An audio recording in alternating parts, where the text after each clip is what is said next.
Tal vez uno de los temas más claves que se habla en educación es sobre futuro. Hablamos, por supuesto, de presente, pero siempre hablamos de futuro. Y para hablar de educación y futuro, estamos con Mariano Nodorowski.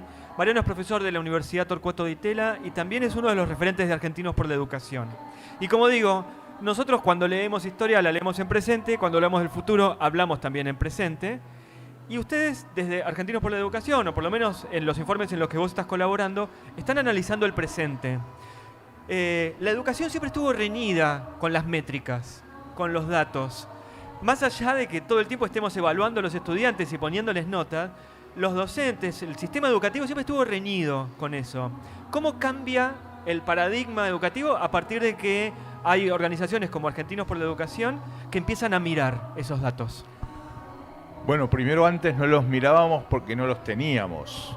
A partir de los años 80 a nivel mundial, la educación empieza a producir datos, las famosas pruebas de calidad que empiezan a ofrecerse, y sobre todo la computación, la informática, internet, algunos software permiten a gente común o a funcionarios de gobiernos establecer un diseño de bases de datos. Entonces, no es que antes no hubiéramos querido, sino que antes prácticamente no era posible. Hoy tenemos esa disponibilidad y eso nos permite entender cuáles son los alcances y los límites de las cosas que pasan y de las cosas que decimos. Por ejemplo, si decimos que de los 100 chicos, hay que hablar si decimos que de los 100 chicos que empiezan primer grado en el 2009 terminan 16 en el 2020, no estamos diciendo más o menos 16, como hubiéramos dicho antes, que tenemos un problema, pero no lo podríamos delimitar. Ahora lo delimitamos con precisión. Ahora, no es bueno enamorarse de tu auto, como dice la canción de Queen, y no es bueno tampoco enamorarse de los datos. Es decir, los datos son un insumo a partir de los cuales a partir del cual hay que pensar. El dato solo no se cuenta por sí mismo, hay que tener una teoría, hay que tener un concepto, hay que conocer de historia, y eso permite que al dato puro lo puedas reelaborar, lo puedas interpretar y lo puedas explicar de una manera acertada. Ayer estuvo aquí en este auditorio Gerardo de la Paulera y en un momento él hablaba acerca de cómo la caída en la educación está planteando una caída a futuro laboral, económica, de desarrollo del país. No sé si coincidís con esa visión y en todo caso, ¿cómo se hace para revertir post pandemia esa caída en la educación? No coincido mucho con Gerardo, yo creo que es al revés. Yo creo que la falta de un modelo de país, los problemas que tenemos de desarrollo económico, arrastra a la educación. La educación está colapsada, yo planteo en mi libro El colapso de la educación, pero no es que está colapsada solamente la educación, sino que hay un país que está empantanado, hay una sociedad que está empantanada. Es muy difícil establecer un sistema educativo virtuoso si no tenés un modelo de desarrollo económico que brinde soluciones a la sociedad. Eso no quiere decir, yo también estoy en contra de lo contrario, que hay que esperar a que las cosas funcionen para que el sistema educativo pueda funcionar. No, también se pueden hacer muchas cosas de la educación. Pero el problema no es la educación a futuro, sino que el problema es cómo construimos un proyecto de país e incluimos en eso al sistema educativo. ¿Está bien? ¿Era esperable que en la campaña política aparezca la educación como tema? Un tema que habitualmente estaba relegado. Digamos, la Argentina y política y economía van de la mano, pero desde hace unos años está la educación también ahí adentro. Muy poco, muy O sea, poco. Tengo una mirada muy optimista. No, me parece que hay un problema, digamos, la pandemia sí, hubo un momento muy importante y creo que la bajada de esa marea dejó un poco de tierra fértil, pero estamos muy lejos de un debate educativo realmente relevante, importante, para nada lo estamos viviendo. Yo creo que, y lo he planteado un sinnúmero de veces, lamentablemente a nuestra clase dirigente no le importa la educación. Es decir, hay algunos dirigentes políticos, sociales, periodísticos, sindicales, empresarios, algunos pocos dirigentes que así les interesa la educación. Pero vas a coincidir conmigo que no forman una masa crítica de gente que está planteando el tema educativo todo el tiempo. Tal vez me dirá, bueno, con el problema del dólar o de la inflación esto queda relegado, pero me parece que ahí hay un defecto muy, muy fuerte y la verdad que particularmente yo pienso que no nos podemos resignar a esa situación, a esperar que algún dirigente se le ocurra liderar cambios en la educación. Yo creo que realmente no nos podemos resignar. Yo ya tengo una edad en la que siento que le estamos dejando a nuestros hijos y a nuestros nietos, le estamos dejando un país y especialmente una educación que ellos no merecen. Y me parece que nos tenemos que poner las pilas de una vez, generarnos entusiasmo y tratar de reclamarle a la clase dirigente que haga lo que tiene que hacer, que son reformas educativas con consenso, que a veces tardan un tiempo en concretarse, pero si no arrancamos va a ser difícil que esto se dé. ¿La educación en la política está tomada como un gasto o como una inversión? Una de las cosas que a mí que yo trato de mirar para otro lado, de hacerme el bobo, para no decir otra cosa, es los problemas de las palabras. O sea, si es gasto, si yo te podría dar una argumentación académica de qué quiere decir cada una. Honestamente, yo creo que el tema, o sea, va a estar bien si está bien hecho. Va a estar bien si está basado en evidencia. Va a estar bien si tiene consenso. Va a estar bien si satisface las necesidades del sistema educativo. La verdad que no me peleo más por palabras. Pero a lo que voy es que ustedes de repente tiran una cantidad de informes que son alucinantes, ¿no? Sí. Pero lo primero que promueve es, digamos, a nivel epitelial, es la indignación. Sí. ¿Mueve algo después? ¿Hay un eco político, un eco de política educativa, me refiero, a partir de los datos que están generando en Argentinos por la Educación? Sí, nosotros estamos discutiendo mucho eso, porque a veces en la Argentina nos regodeamos con la decadencia. Somos nostálgicos, decimos, bueno, todo tiempo pasado fue mejor, y cada dato que aparece nos confirma que estamos mal y nos confirma lo difícil que es salir. Tenemos también una mirada mucho más proactiva, particularmente yo, esto que te decía, yo no me resigno. Entonces, la indignación es buena si dura 10 minutos y te permite entender hacia dónde vamos. Pero para regodearse con la catástrofe, con la tragedia y todas esas metáforas que se usan habitualmente, y la verdad que no, eso creo que es contraproducente. A veces a mí los medios me piden notas sobre algunos temas, etcétera, de los que yo ya hablé.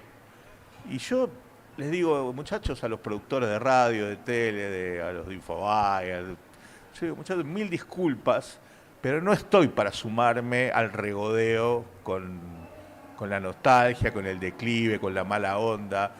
No porque no estemos mal, lo estamos, pero me parece que hay que apostar a otra lógica, hay que apostar a que la sociedad se junte, a que la sociedad reclame. La Argentina no es un país de... La Argentina es un gran país, fue un gran país, es un gran país, y me parece que tiene chances de avanzar si hacemos las cosas como corresponden.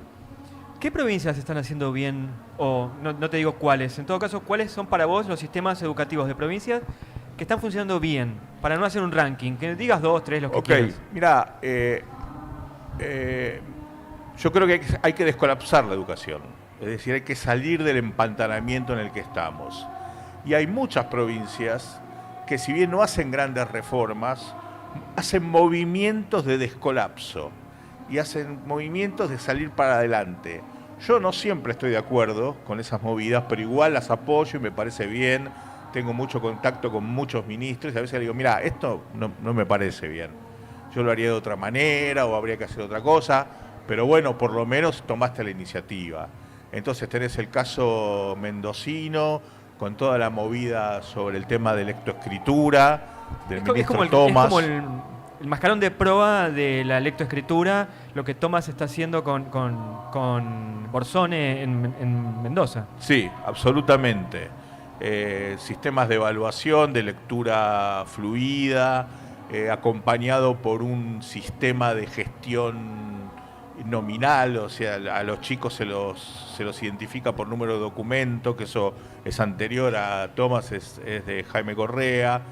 Es decir, hay una infraestructura también que a José le permite avanzar en eso. Yo creo que es un caso muy claro, que está ahora replicado por la provincia de Entre Ríos, que está haciendo algo parecido por la ciudad de Buenos Aires.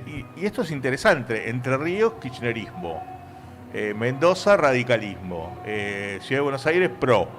Fíjate que ahí no hay grieta.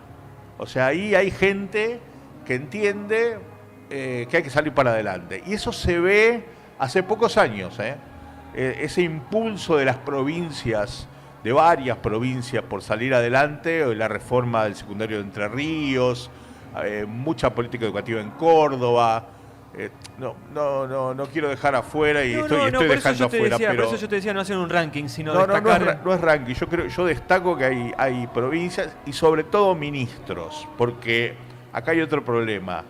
En general, la educación le interesa más a los ministros que a los gobernadores. Los gobernadores están en la macro y los ministros están en los intersticios del poder para conseguir poder y recursos para hacer las cosas que hay que hacer. Lamentablemente tendremos que cambiar eso. O sea, la verdad que la educación tiene que ser un tema de los gobernadores. Los ministros van y vienen. El ministro es un brazo del gobernador. Y no estoy desmereciendo la importancia que tiene un buen ministro de educación, pero para salir adelante tiene que ser el presidente de la República y los gobernadores juntos, delimitan disensos, primero en qué no estamos de acuerdo, y a partir de eso vamos para adelante. Hay muchos ministros que ahora en este año de campaña política, porque hay cambio de gobierno, hay muchos que están llevando su rol a la legislatura, o nacional o provincial, pero hay muchos que van cambiando eso. ¿Esto significa que vamos a tener nuevas leyes educativas en el futuro? Mira, eso es un problema, porque la ley de educación nacional, en la mayor parte de los artículos operativos no se cumple. Por ejemplo, muchos se quejan, incluso yo también, del estatuto del docente, por su situación centralizada, burocrática, de una escuela que es de 1957, que fue cuando se sancionó y no de ahora. Ahora, en la Ley de Educación Nacional, artículo 69, una ley del kirchnerismo, hay un artículo para cambiar los estatutos del docente, que no se aplicó en ninguna provincia, ni en provincias kirchneristas, peronistas, macristas, lo que sea. En ningún caso. Entonces, la verdad que sancionar leyes para que todos estemos de acuerdo y estemos felices y que tengamos ese consenso, la verdad que no tiene mucho sentido. Yo soy partidario de lo contrario. Primero, lograr los consensos políticos, que esos consensos políticos tengan alguna raigambre técnica para ser serios y no decir cualquier cosa, y a partir de eso estabilizar con una ley de las legislaturas o una ley nacional. Pero lo contrario falló. Y la verdad que tenemos que aprender de los errores. Esta idea de que somos todos amigos, nos ponemos de acuerdo, hacemos participativa, es otra palabra que nadie entiende, y finalmente la verdad que nadie cumple las leyes. ¿Cómo se trabaja desde el lado de un ministerio con los gremios? Mira, yo tengo también en esto una posición minoritaria. Yo creo que los sindicatos docentes en la Argentina son muy parecidos a los sindicatos docentes de todo el mundo. Pues si el sindicato docente de Finlandia no hace huelga, bueno, trae a un finlandés a trabajar en una escuela del conurbano a ver si te pasa el umbral de la escuela. Los sindicatos docentes argentinos son muy parecidos, por lo menos al resto de América Latina. Y yo estoy muy en desacuerdo en responsabilizar al sindicato como factor único de que no se puede cambiar la educación. No digo que no tengan responsabilidad así como tenemos todos, pero la responsabilidad central de cambiar la educación y no la llevan adelante es de la política. La política es la que tiene que negociar con el sindicato docente. El sindicato docente hace de sindicato docente, defiende los derechos, defiende la idea de que los dirigentes se tienen que autorreproducir en el tiempo. Eso pasa en todos lados. El problema es que muchas veces la coartada de la dirigencia política argentina es decir, la culpa la tiene el dirigente sindical, incluso lo individualizan, cosa que además me parece muy mal. La culpa la tienen los dirigentes sindicales para lavarse las manos. Repito, yo creo que los dirigentes sindicales docentes tienen una gran responsabilidad en lo que estamos sucediendo, pero nosotros no votamos dirigentes sindicales, nosotros votamos gobernadores, presidentes, para que ellos cambien la realidad en la que están insertos los sindicatos. Cuando uno mira los índices que se generan desde el Observatorio de Argentinos por la Educación, habitualmente los índices dan por debajo de lo que uno quisiera. Siempre creo que si fueran altos también serían por debajo de lo que uno quisiera, siempre, sí, ¿no? Sí. Natural. Pero los distritos que mejor les van son más o menos siempre los mismos, ¿no? Sí. Arrancando por Ciudad de Buenos Aires primero. Sí. ¿Esto tiene que ver con una correlación con la economía? ¿Tiene que ver con una idea de política sostenida a lo largo del tiempo? ¿Tiene que ver con que es una ciudad con más habitantes? Y por otro lado, ¿qué podría tomarse de una ciudad como esta en provincias a donde los indicadores no dan tan bien? Sí, a ver, en principio, decíamos que de 100 chicos que empiezan en primer grado en el 2009, terminan 16 en el 2020 a nivel nacional. Sí, pero el porcentaje es muy alto por Buenos Aires. Digo, Okay. el porcentaje se sube de 16 por Buenos Aires. Claro, pero Buenos Aires tiene el 32. La ciudad de Buenos Aires tiene el 32. Nosotros debíamos esperar que la Argentina tenga 90. Claro. O sea que el 32 de la ciudad es muy bajo. Sigue siendo bajo. Ahora, yo creo que en duda las provincias a las que les va son las que tienen el PBI per cápita más alto. Eso es así. Segundo, yo creo que la ciudad de Buenos Aires, sobre todo desde que está Soledad Acuña en el gobierno, y además de manera creciente, hizo cambios que van descolapsando la educación. Te repito, no siempre estoy muy de acuerdo, Soledad es amiga, le escribo y le digo, che, esto no me gustó, esto sí, pero hay un interés por sacarlo adelante, sin lugar a dudas. Y eso me parece que se va a ver en el corto y mediano plazo. ¿Qué se puede aprender? Yo creo que hay una parte muy interesante de las reformas que está haciendo la ciudad que tienen que ver con mirar los diseños curriculares, con aplicar, con bajar los núcleos de aprendizaje prioritario a expectativas de logro. Las pruebas estandarizadas que empezaron cuando yo era ministro, me parece que están tomando un vuelo muy interesante. O sea, hay muchas cosas. Pero ahora, veamos el lado negativo, no hay masa crítica, pero no porque la ciudad no avance, sino porque la masa crítica es argentina. La masa crítica es argentina. No existe en ningún lugar del mundo un estado que se pueda desarrollar, un estado, una provincia, muy por encima de las demás. Acá los problemas son comunes y lo que hace falta es un proyecto común. Por eso yo te decía antes, ¿nos resignamos a esto o pensamos una manera diferente de trabajarlo? A mí me parece que está la cosa. Estuvo Manuel Vidal en este auditorio, creo que ayer o antes de ayer, y también estuvo el año pasado. Y me acuerdo que comenzamos la charla con él, y el año pasado era un año muy álgido. Había grandes debates, él estaba yendo a la legislatura a presentar el proyecto del estatuto. Y pasa un año, y este es un año en el que por ahí el dólar se pone adelante de todo, y la educación no tiene ese clima bélico o si no quiero llegar, me fui un poco para arriba. Sí, pero no importa, se entiende. No tiene ese clima de conflicto continuo. Pero ¿cómo se hace para avanzar en educación donde cuando aparece una propuesta lo que genera del otro lado es un rechazo? Y no lo estoy diciendo del PRO frente al kirchnerismo, también del kirchnerismo frente al PRO. Digo, ¿cómo se hace para avanzar en educación y buscar esos lugares en común de los que hablabas hace un ratito? Abajo del radar. Abajo del radar. Yo creo que la idea de hacer reformas grandilocuentes se terminó. Ya se había terminado en los 90, pero bueno, no lo pudimos reelaborar. Entonces lo que tenemos que trabajar son en reformas abajo del radar. Te doy una discutible, problemática que le hizo el actual gobierno de Alberto Fernández, que fue una hora más de clase. No es la gran cosa en el sentido de que hay que ver qué se hace en esa hora, pero es muy importante para muchos chicos ir una hora más de clase. Yo creo que el lugar de los chicos es la escuela, no la calle. Y eso fue abajo del radar. eso fue abajo el radar. Tienes un ejemplo de algo que fue positivo, que es abajo el radar. Y lo hablé mucho con Manu Vidal. Me parece que hay que generar ámbitos, y estamos trabajando en eso, hay que generar ámbitos de diálogo, de consenso. Consenso no somos amigos, somos hermanos. Consenso es delimitar disensos y discutir fuerte y generar algún tipo de medida a nivel nacional que repercuta en las provincias, que arranque con estas medidas que van abajo del radar. O sea, ir de abajo para arriba, no de la cosa grandilocuente que después, 5 años después, aparece en la escuela, sino empezar por las escuelas, empezar con medidas más chicas, más pequeñas, evaluables, medibles, y poder escalar a partir de eso.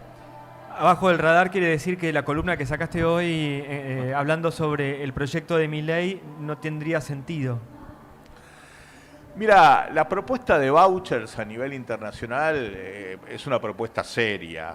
Es la idea de que el Estado, en vez de financiar a la oferta, financia la demanda, como el caso chileno, el caso de Países Bajos, dije Holanda en el artículo y me corrigieron, el caso sueco, el caso neozelandés, y fíjate qué loco, porque hay vouchers en Nueva Zelanda, que es un país típicamente neoliberal, y hay vouchers en Suecia, que es el país más justo del mundo, y también hay vouchers en Chile. Bueno, ahora, independientemente de la discusión de los vouchers, el problema es que tirar una bomba respecto de eso y que esa bomba sea inconsistente, a mí me parece que baja la vara de la discusión en la Argentina.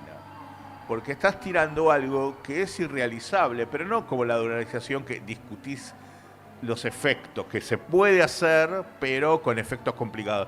Acá directamente no se puede hacer un sistema de vouchers en la Presidencia de la Nación, por la sencilla razón que el artículo 5 de la Constitución del 53 dice que la educación depende de las provincias.